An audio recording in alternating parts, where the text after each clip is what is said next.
नमस्कार। अब चर्चा करते हैं अस्तित्ववाद की।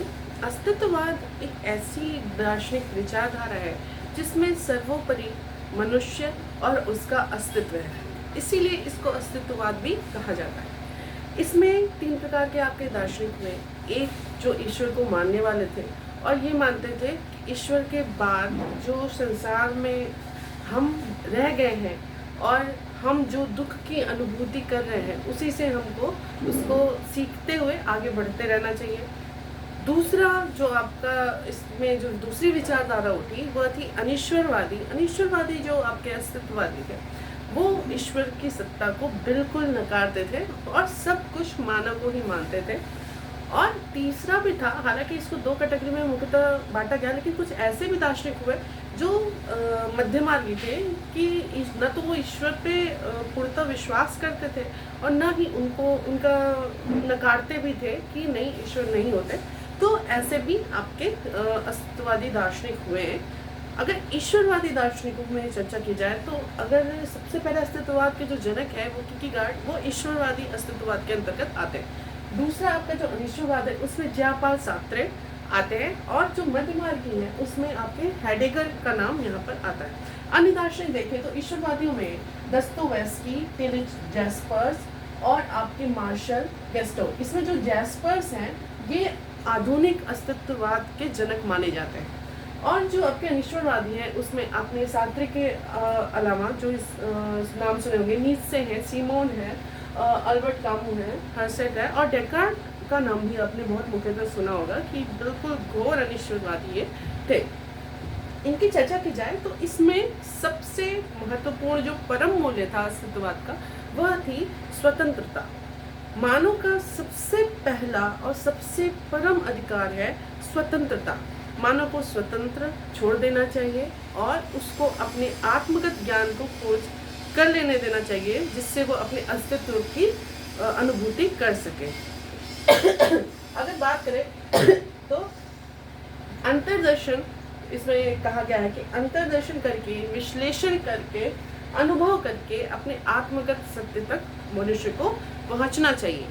इसमें जो तत्वमीमांसा है अस्तित्ववादियों की, वह अगर कही जाए तो तत्वमीमांसा में कोई भी ज्ञान का अस्तित्व तब तक नहीं है जब तक वह मनुष्य के अस्तित्व में सिद्ध ना। अगर मनुष्य ने सिद्ध कर दिया तो वो ज्ञान है, वरना वो ज्ञान नहीं है, मिथ्या है। ज्ञान मीमांसा में उसे मनुष्य को स्वयं सिद्ध करना चाहिए। जो स्वयं सिद्ध ज्ञान है वही ज्ञान के अंतर्गत रखा जाना चाहिए।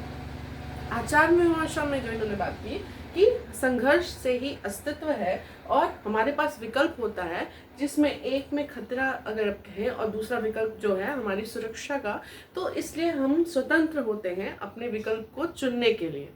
अगर अन्य चीज़ों में बात की जाए तो इसका जो चरण है वो यह इस प्रकार है कि एकाकी, उसके बाद संघर्ष, सुख दुख और अंतर्दर्शन या सारमूलक।